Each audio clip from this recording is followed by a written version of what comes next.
Good afternoon, everyone, and welcome to Inside the Retail and Hospitality Landscape, What the Future Holds.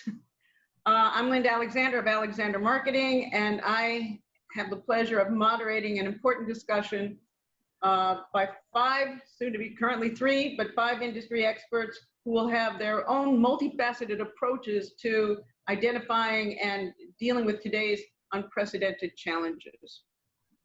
Following the discussion, there will be a Q&A session, so be sure and put your questions and your names in the Q&A section.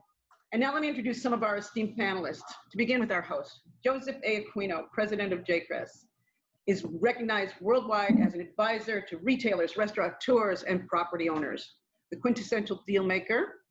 He has been responsible for introducing myriad premier brands into the US. In 2016, he launched his own full-service commercial real estate firm. Besides leasing retail, office, and industrial space, JAACRES has a hospitality division in which they consult and broker the sale of hotels throughout North America and overseas. Also joining us today from JAACRES soon will be the JAACRES team are Barry Cregan, head of hospitality, and David Zakin, head of retail. Barry is a hotel and gaming industry veteran with more than 35 years of experience in hotel, casino, and resort operations. The former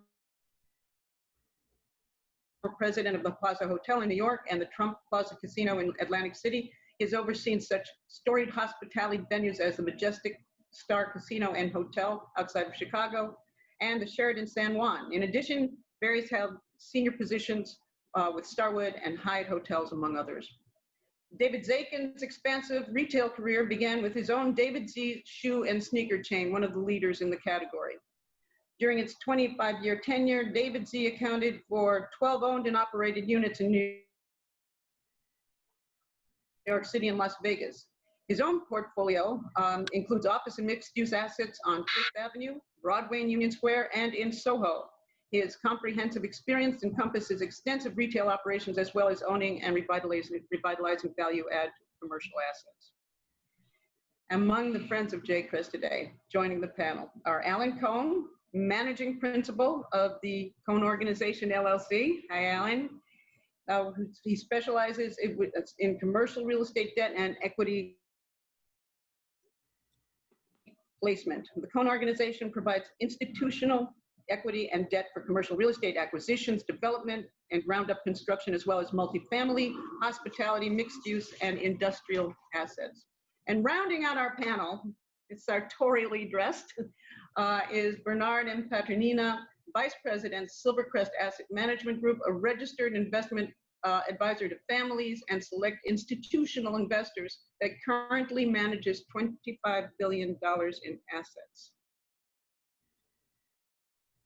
An investment specialist and former private banker, Bernard is a manager of equity and fixed income portfolios. And so without further ado, each one of our panelists will give you their descriptions and their insights on the proverbial landscape, starting with our host, Joe Aquino. Hi, good afternoon, everybody. Joe Aquino, president of JAACRES. I have 35 years now experience in commercial real estate. And prior to coming into commercial real estate, I ran health clubs for Jack LaLanne, which eventually became Bally Fitness. And over an 8-year period, I worked at, I was the general manager of 11 different locations throughout Manhattan, Brooklyn, Queens, and also in New Jersey. When I came into the industry, I did investment sales, and I worked for some small firms like Siegel Shore Associates, First National Realty. I even worked for the famous Stephen Brenner Associates. Stephen Brenner was the top hospitality broker in Manhattan in his time. And then eventually I came into JAACRES. So I have a lot of experience. And when I put JAACRES together 4 years ago, I just didn't want it to be retail. You know, I wanted to be a full service. So over this past 4 years, we've been doing a lot of office leasing. We've been doing industrial leasing. we've been doing hotel sales, so it's just more than retail. So I wanted to put this panel together, and it's really an exciting panel.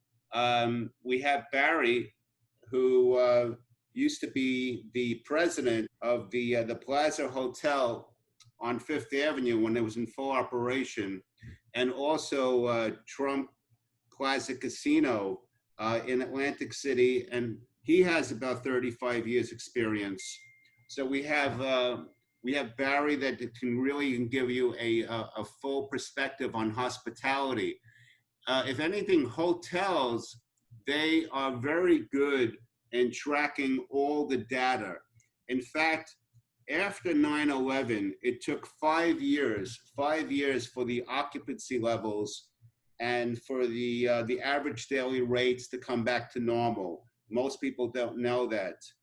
And then we have David Z that has 12 stores. And at the height of his career, he was doing $40 million in sales. Barry, I don't see you, but do you hear us? Barry's having some technical difficulties getting in right now. Barry's here, Joe, but he's got to unmute himself. Barry, you haven't put your visuals on, but you need to unmute also. Okay. Barry, I'm going to try to unmute you. Barry, do you hear us? All right. So why don't we go to Alan? Alan Cohn is a commercial real estate mortgage broker, and Alan will tell you nowadays it's very hard to get the financing, and Alan has over 30 years of experience, and Alan will try to simplify this and tell us where he can help you find the money for your projects. Alan, before you go into the money, tell us the type of projects that you work on.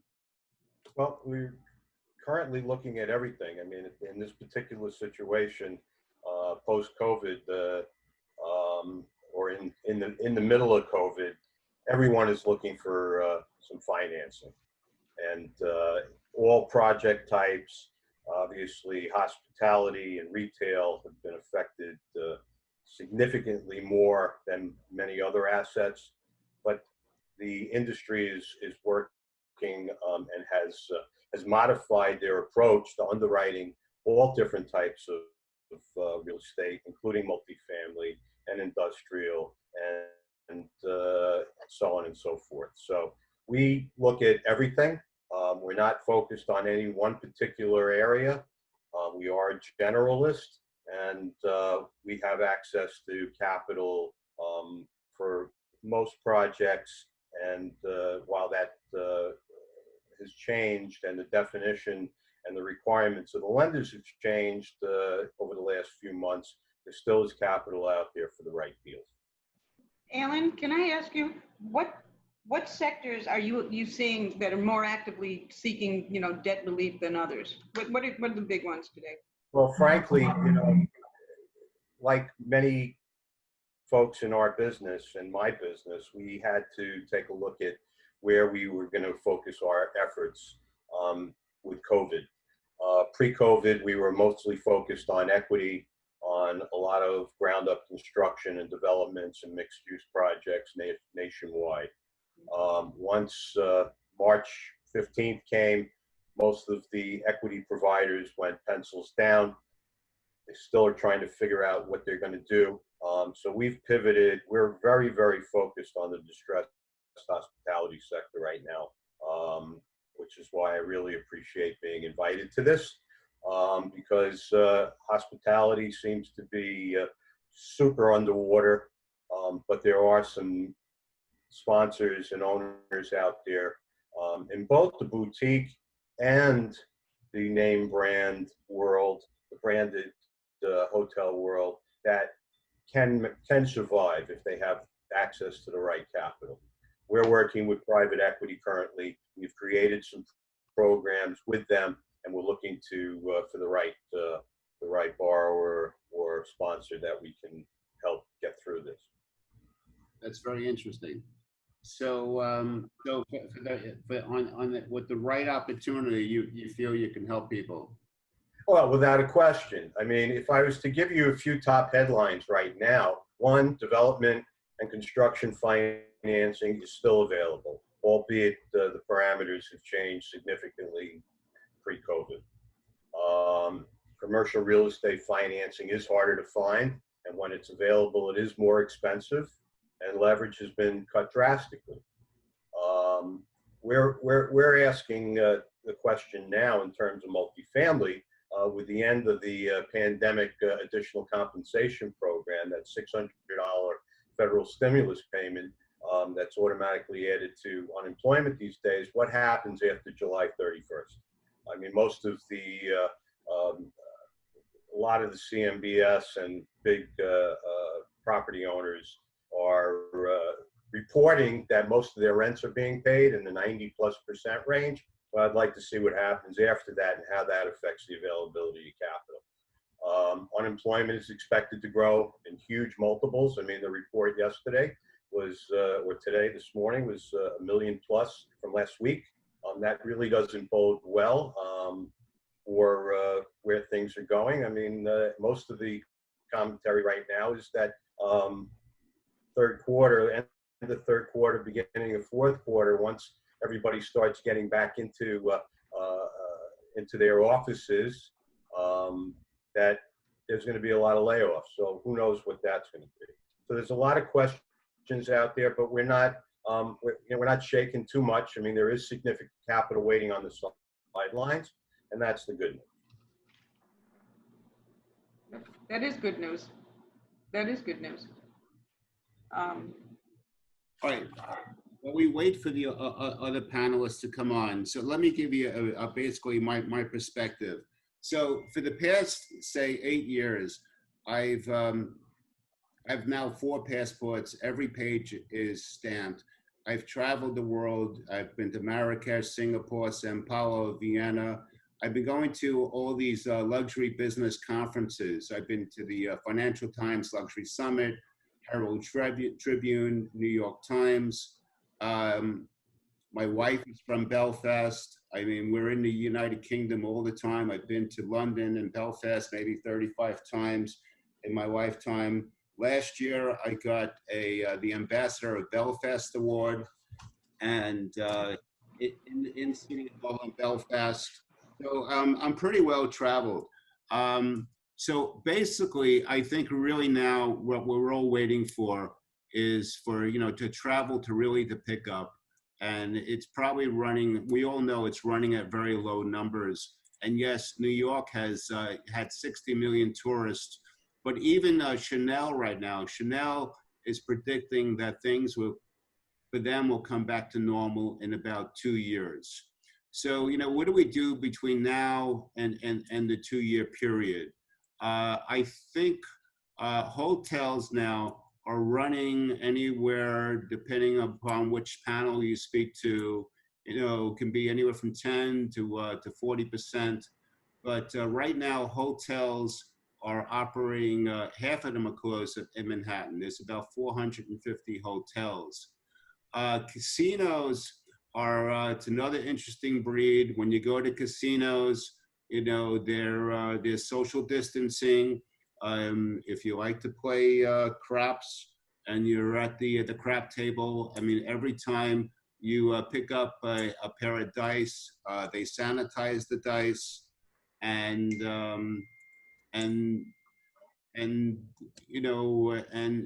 in the hotels, the restaurants are not open. Some of the hotels have, because they can't do any food or any restaurants, have decided not to open.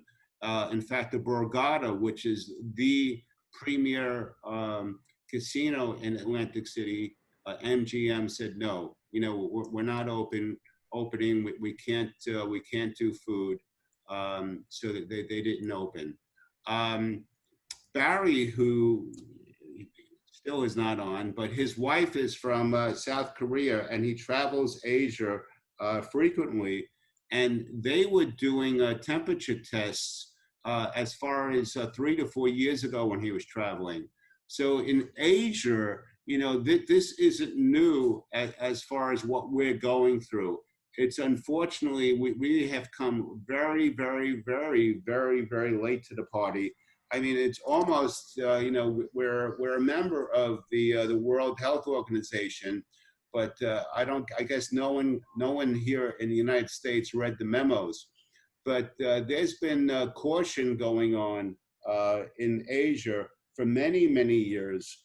But they're at a point right now where South Korea does not shut down during these pandemics. They continue going, but they go with all the safeties required. They have the social distancing. They wear the masks, and it's business as normal. It's as far as retail goes, we all know the poor retail is rent is a derivative of sales, and obviously no one has been doing any sales right now. And I originally started as a retailer for 8 years. So, and I also did investment sales for many years. So I can understand the real retailer's perspective. I can understand the property owner's perspective. I think right now for years is that property owners and hotel owners have become joint business owners. There's many hotels that the landlords now are part of their business, and they work jointly together to promote that business. And I think what we're going to see now is, especially in the urban areas, is that the property owners are going to have to become, they'll have no choice, but they have to become part of the business.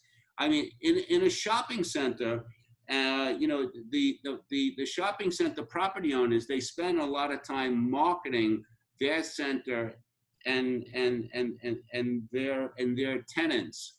And the urban landlords, for years, they've really have never had to market their property or their tenant.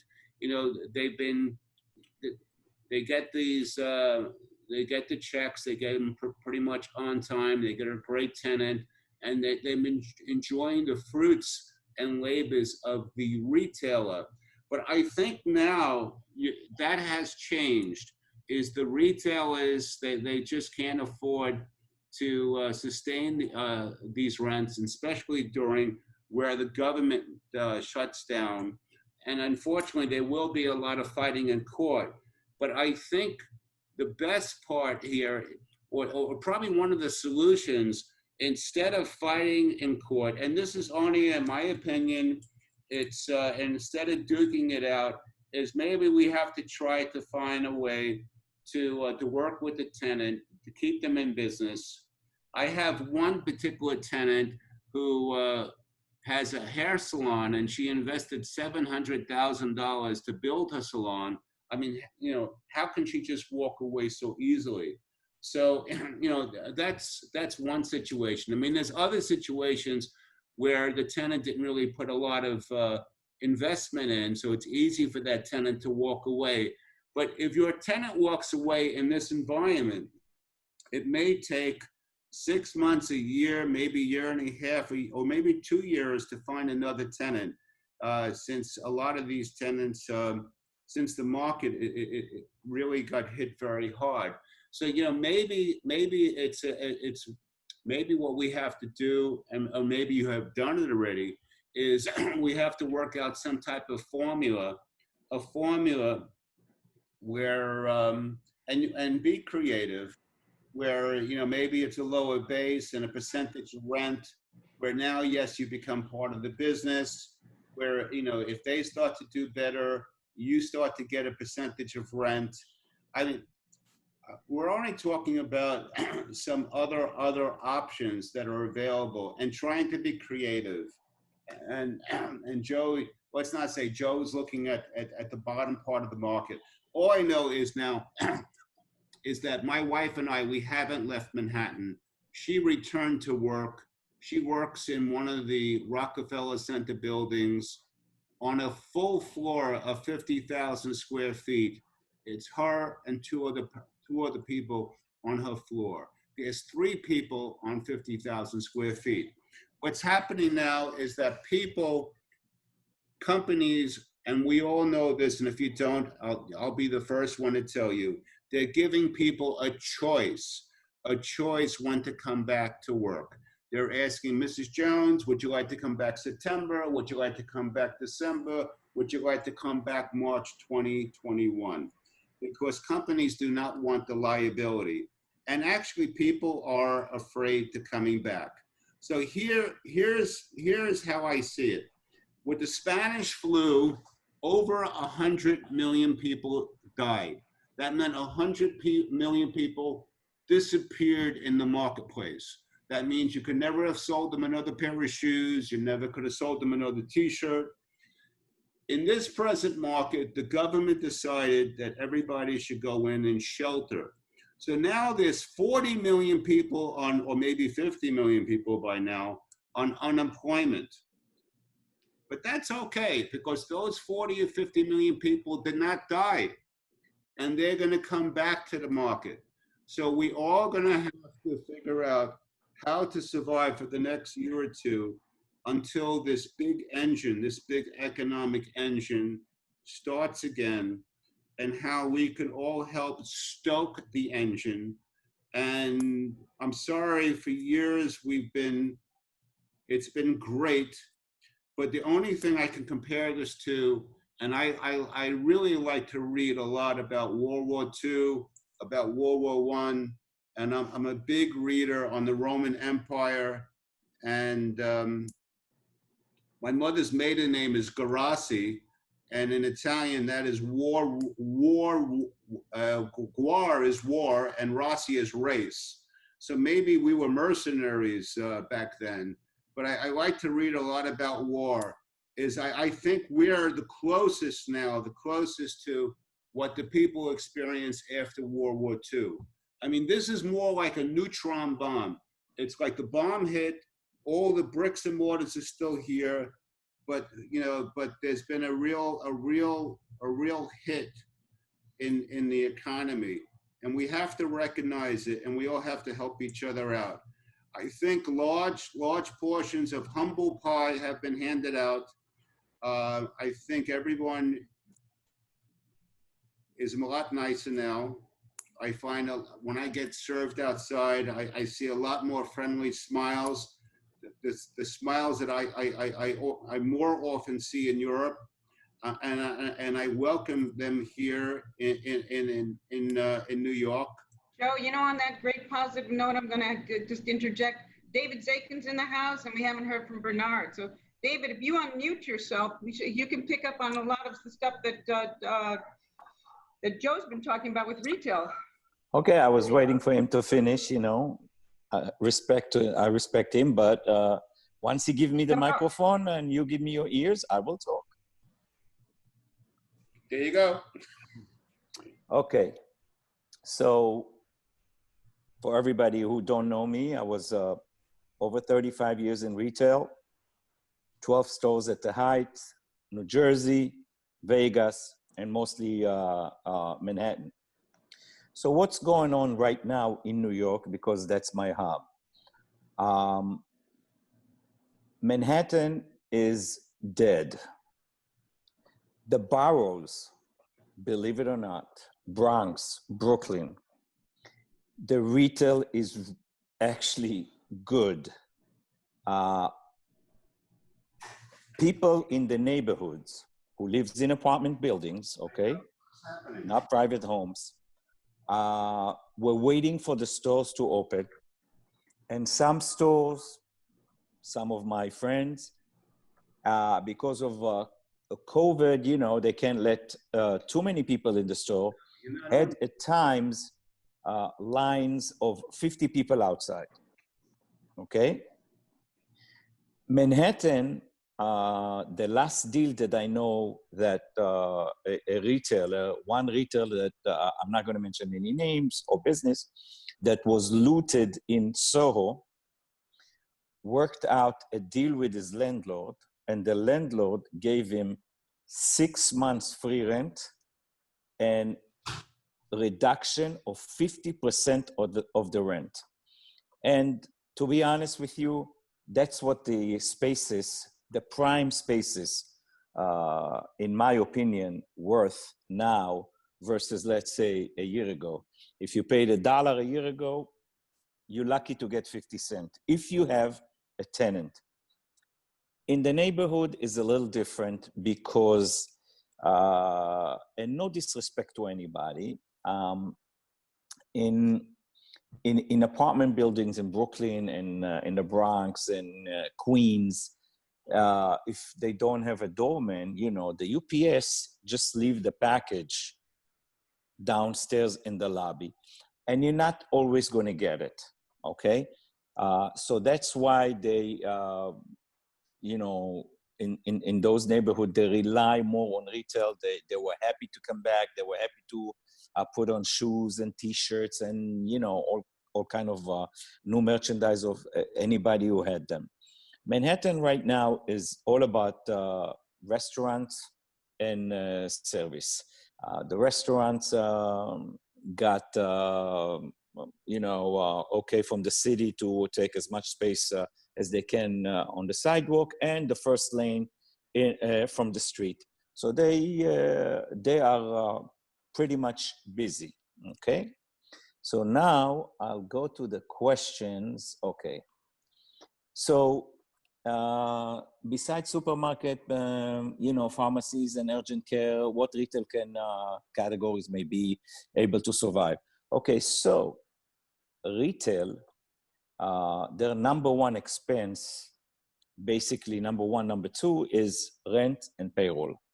So almost any retail can survive as long as the rent is makes sense, you know. And I believe that rents in Manhattan are going to go. Hello, can you hear me? Yeah. Okay, so rents in Manhattan are going to go in many places below $100 a foot, and you know, the landlords didn't digest it yet, but I know of another shoe company, which is a public traded company on Lower Broadway in Soho, that was paying over 100. You know, let's say 5 years ago when Soho was very hot, you know, you couldn't get a store. They renewed the lease to like a percentage of, let's say, 25 from the gross. They can afford it because their margins are up. And today, and like, let's say August of 2019, their revenues were $400,000. You know, I know because the landlord is a friend of mine. So they pay $100,000. Today, they're not willing to pay more than $40,000 a month. So they left the store closed, and you know, there's going to be some sort of legislation, or the city is going to get involved and put vacancy tax or something like that. In the boroughs, some landlords work with the tenants for the period that they were shut. You know, they did 50-50 because some of them got loans and stuff like that. Okay. What some of the survival team do you recommend to new retail operators? Watch your expenses, renegotiate the lease with the landlord, because the phone doesn't even ring, you know, and if it rings, people know that the prices have to come down like tremendously, you know. When I drove with Joe last week. We drove all the way to 96th Street. We crossed the park on the west side, and we drove down on the east side, 34th Street. We drove down Fifth Avenue. So we didn't see many people at all. And we didn't see no shopping bags. You know, I always look for shopping bags, you know?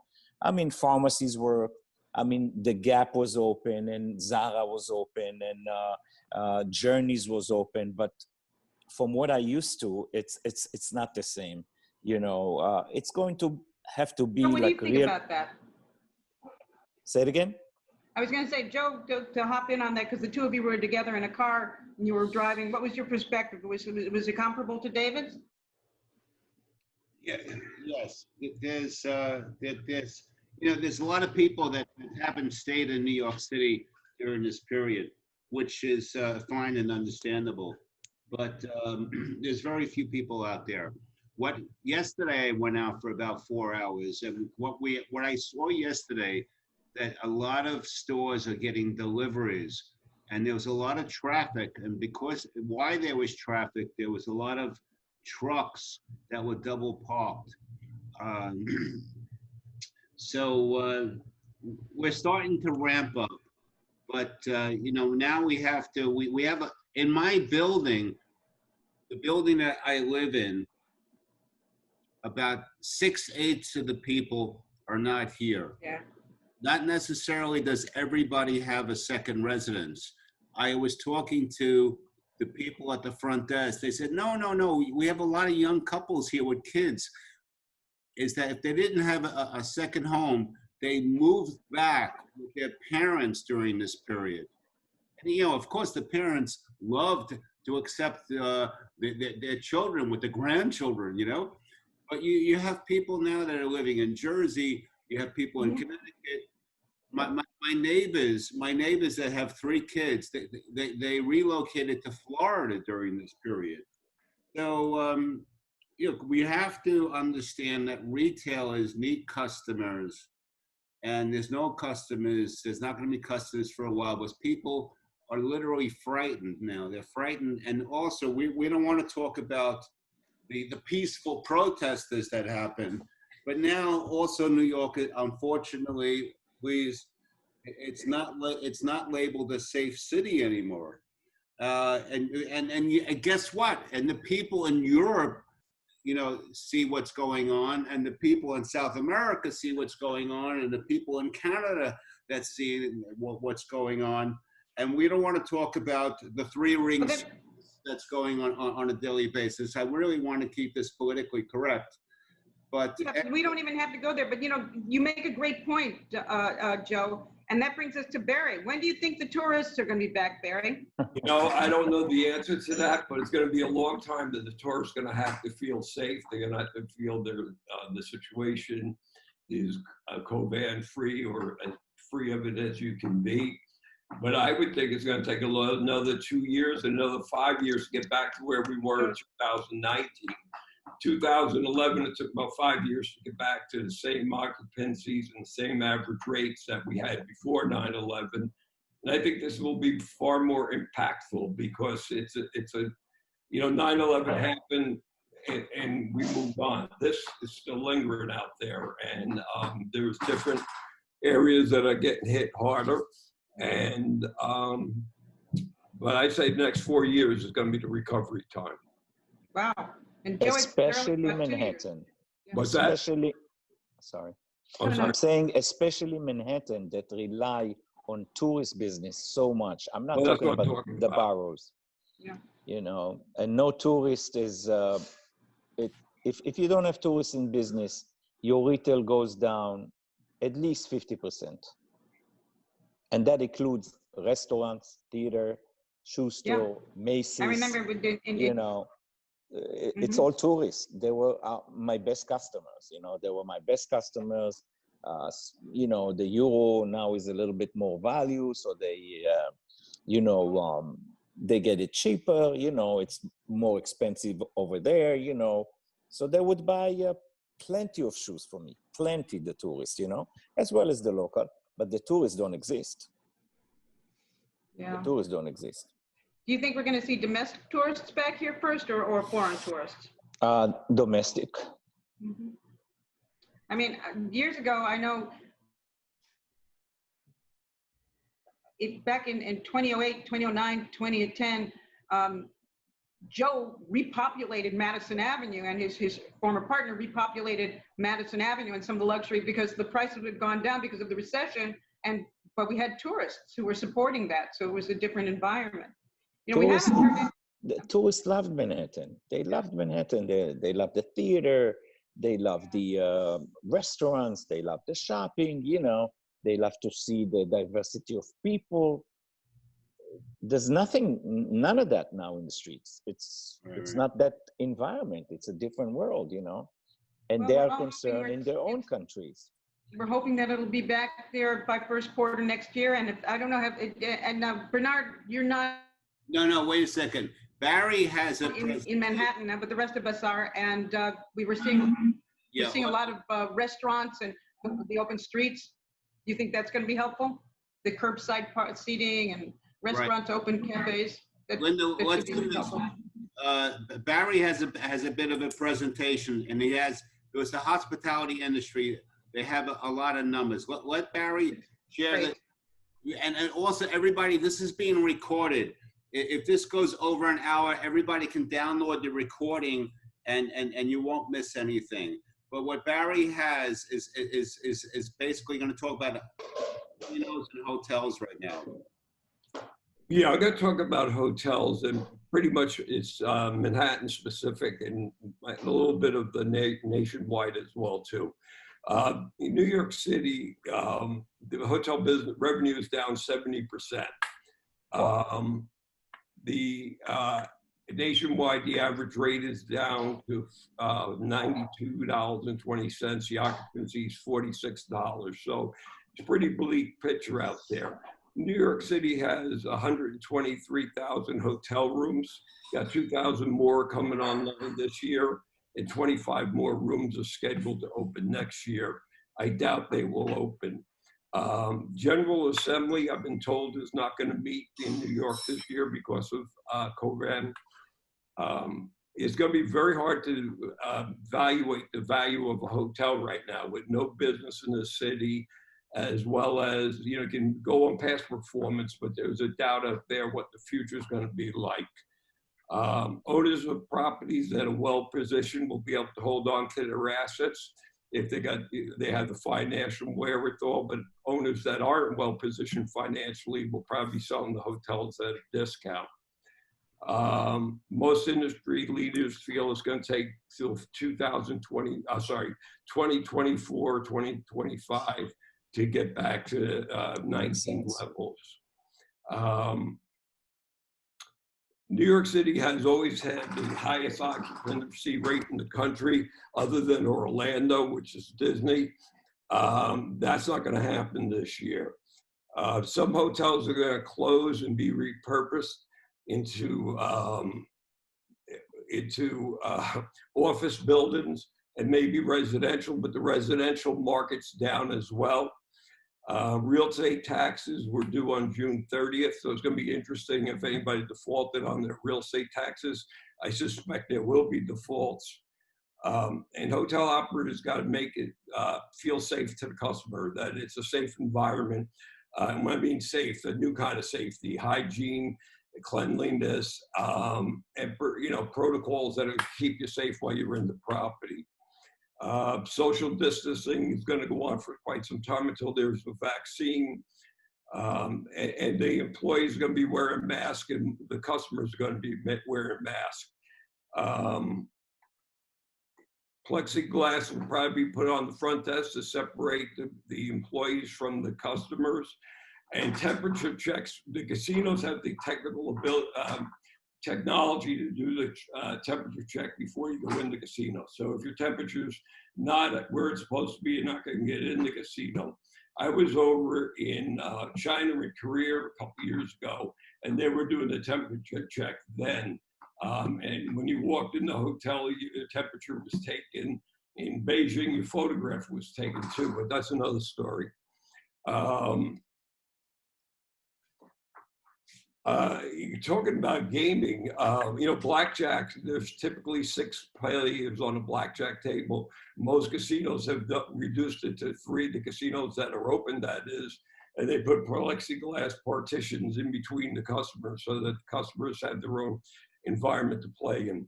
On craps tables, the dice are being changed every roll, and a new sanitized set of dice is being put out. Casinos in Atlantic City are limited to 25% capacity. Food and beverage closed before it actually opened by the governor. When the last COVID expansion took place, Borgata is the most successful casino and the best casino in Atlantic City decided not to open because if they couldn't give the whole brand experience, they didn't want to offer the customer less. I think it's probably a wise thing because at 25%, you're not going to make money anyway. Casino staff is going to be constantly cleaning slot machines, tables, and there's going to be additional staff hired. Some casinos want to test employees. I think that's going to be difficult in union environments like Atlantic City and Las Vegas unless the government mandates that it happen. And many casinos closed, whether it be by government or by their own decision to close. And surveillance is being used to make sure that the employees are doing the protocols to keep the property safe. That's pretty much the presentation. And if anybody has any questions later, I'd be happy to answer. I don't know, at least we have something to look forward to in a few years. And that's a good time to talk to Bernard. What are you telling your investors to do, with their portfolios? Yeah, so we're Silvercrest is the combination of an institutional grade asset manager and full service family office. So we are tasked with investing across the cycle. And our main focus is on investing in high quality businesses. And so we're not really investing the core of our clients' investments in what we might look at now as sort of more opportunistic, a bit higher yielding strategies. Our focus really is on the equity side to find businesses and find publicly traded companies that have high return on invested capital, low net debt to EBITDA, and free cash flow yield. And the thought there is to focus on a small number of companies that are doing, that are protected against a harsh environment like what COVID is presenting.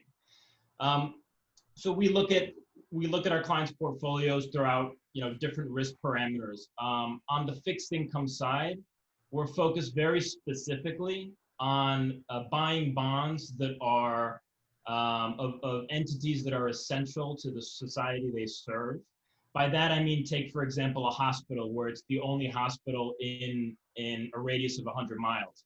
That hospital pretty much has a monopoly on the society they serve. We love buying those kinds of bonds. Usually they're a bit off the beaten path. They're not very well covered by the sell side, and we're able to find very good value there. And then specifically with real estate, part of what we do too is sometimes help our clients, protect against themselves in a sense. It's very easy to hit the sell button. And we propose a bit of a buffer there to have the conversation and say, listen, 3 years ago when we established the relationship, these are the goals that you mentioned. And this is the liquidity that you wanted to have. Has anything changed? Is there a specific reason we need to sell, or are you just having a difficult time seeing the number that you're seeing on your statement, quarter end? And if the answer is the former, then we'll figure out a way to find the client enough liquidity to get through it. If the answer is the latter, where it's just we're really uncomfortable with this, well then let's say, let's continue as we've been doing, but maybe when times are a bit better, we should maybe rethink the thesis of, what's the client's real risk tolerance. In moments like this, when the market's, in March, when the market was down 30 and change %, is when you really got to see clients that maybe invested a bit over their heads in assets that are a bit riskier. My main goal in those scenarios is remind clients what the investment thesis was at the beginning, maintain steady hand, and remind the client that we're really investing over the long term. So our time horizon isn't 6 months. Our time horizon is 3 to 5 years. In 3 to 5 years, that what we're seeing and what Barry mentioned and David and Joe as well, that's more or less what the recovery is looking like. So there is no reason to sell into a down market where all the negative is priced into these names. More than anything, we're actually, I like to help clients see the other side. Instead of hitting the sell button, let's go out and buy something. Now is the time to buy. I think you're on mute, Linda. I would like to ask you a question. To share something is this, and I just want to say something about Linda Alexander marketing. Linda, for many, many years, represented Faith Consolo and myself, about 8 to 10 years. And Linda is a publicist. And I just want to tell our audience how wonderfully proficient that she is and how she helped my career and Faith's career over a decade. That if anybody has a project that needs to be promoted, that Linda knows every reporter. If you want your property to be previewed in the New York Times, in the Wall Street Journal, in Cranes, she knows everybody, and she has been like my sister, a sister. I have one sister, but if I had a second sister, it would be Linda. I want you to know, Linda, I love you very much, and you have been a great, great help in my career. And I just wanted to say that and let everyone know how wonderful you are. And back at you, I mean, I had the honor of working for you, and for many, many, many years. We started back at Garrett Gog, and then here we are, still family. So that's really great. Still rocking and rolling. Yeah, exactly it. But this is getting back to this whole conversation. It's interesting to see the perspective, like Bernard's perspective, which is kind of really kind of upbeat. This is an opportunity time. And then Barry's saying we're going to have to hold off for a while. And then David and Alan saying, hey, there's money out there to be loaned. And then David and Joe talking about, compromises in the market and new ways of looking at things and working with landlords and all. So I think there's a discussion between all of you now. You should unmute yourself, David, and go at it. And anybody who has some questions, this is the time to do it. We've got a few more minutes, so bring in your questions. Well, actually, what I'd like to do is talk about specific examples of money that is available. We've actually our team just put together a program. It's a White Knight equity program that is designed specifically for individual hotels owners, portfolio of hotels, or even corporate hotels. The preferred size is up to 30 million, maybe a little higher, and they're underwriting it based on pre-COVID results, and the terms and the rates are very, very reasonable, and we can get deals done. The whole key right now in the hospitality sector is to help hotel owners mitigate this huge downturn in business. There are people out there that are looking to do that without taking their shirts or their shoes, and we have been able to put that deal together. So we're ready. Props to Alan for actually specifically on that, for helping me out with a specific opportunity in the hotel space to try to connect capital with capital with capital need, basically. So I know that's sort of ongoing right now, but very much appreciate your help on that, sir. Thank you. All I could say is that both the capital side and the owner sides are very, very fickle right now. 1 minute capital is ready to do a deal, then they rethink their position. 1 minute an owner's ready to do a deal, and they're worried that they're giving away too much. So the issue today is to try and get the two sides together. Valuation is the $64,000 question, and that's really what's holding up things in the hospitality space, as well as other asset types in the market. But hospitality specifically because and it boggles the mind. A hotel that was worth $1 million a key on March 1st, in my mind, doesn't devalue to $500,000 a key on March 15th. However, that's how the market is looking at things right now. And once it shakes out, and once people start to see that there's some movement and some activity going towards those hotels and going back to the restaurants and back to retail somewhat, I think then we'll be able to really make the right deals for both sides and get things back on track. In terms of Right valuation, now is a very good time to buy. right? Yes. In terms of valuation, what we saw on the equity side, and I wonder if maybe on the real estate side, it's even more difficult because it's an illiquid asset. On the equity side, when the market was ratcheting down in March and April, we were looking for somewhere close to a 40 or 50% cut in the S&P, and we really only got, and I say only almost in quotes because it is still terrible, a 30 and change decline. Are you seeing that on the real estate side in terms of prices? What kinds of discounts are investors looking at?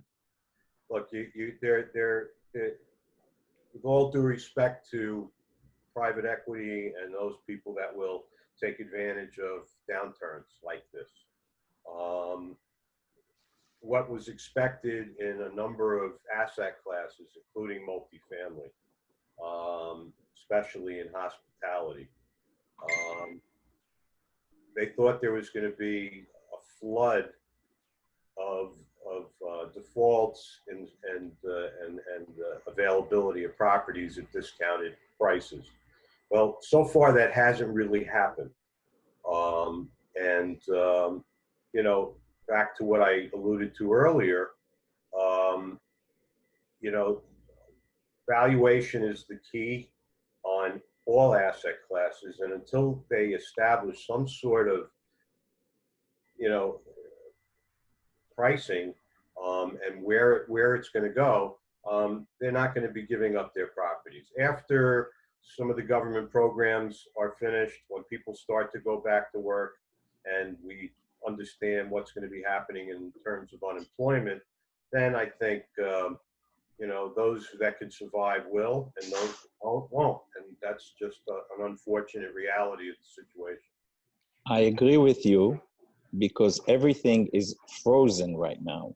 Right. The residential tenant today in the Post, they said, 40% didn't pay rent since March, so if you, for the owners who haven't refinanced, they can hold to their property, but the ones that refinance and they don't have a lot of equity, they'll face some problems once, legislation or this thing is over and everybody have to pay everybody, in certain of that. So it will take 2 years, but I foresee a lot of foreclosures, in the next 2 years, Unless the government jumps in, and they've already done that in terms of they jumped in on the mark. The mark was supposed to go to auction. They stopped that.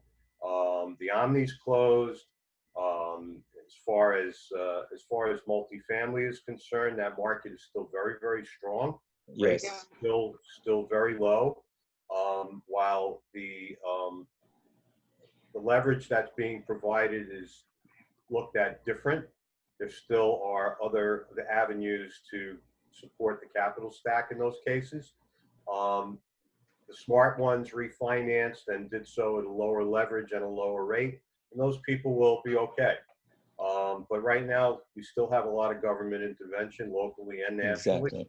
And I think they're going to have to prop up those assets and those sponsors as we move forward. So That's You're also seeing pockets of winners and That's losers. a great point. We're at our last 5 minutes, so I'm just gonna, and the captain is in the house. I see he put on his captain uniform. So let's let our host kind of wrap this up. Questions or answers, but I did get a request from Abby Newman. From Abby Newman, she says, I can't wait to walk down the aisle someday. and hear those magical words. This is your pilot speaking. So for Abby, I want you to know your pilot is in the house. Great. And with the words I want to tell you, Abby, in 10 minutes we'll be boarding. And with that, I want you to know that David Zenkin is the head of retail of JAACRES. Barry Cregan is the head of our hospitality. Alan Cohn, if you want to get a great commercial mortgage, if you don't know how to contact Alan, contact me. And after we make all this money for you with retail and hospitality and with Alan helping you with the money, and you have all this extra money, Bernard is, who manages $25 billion. He has about 60 people in his company. We're all a boutique firm. He's going to help you invest your money.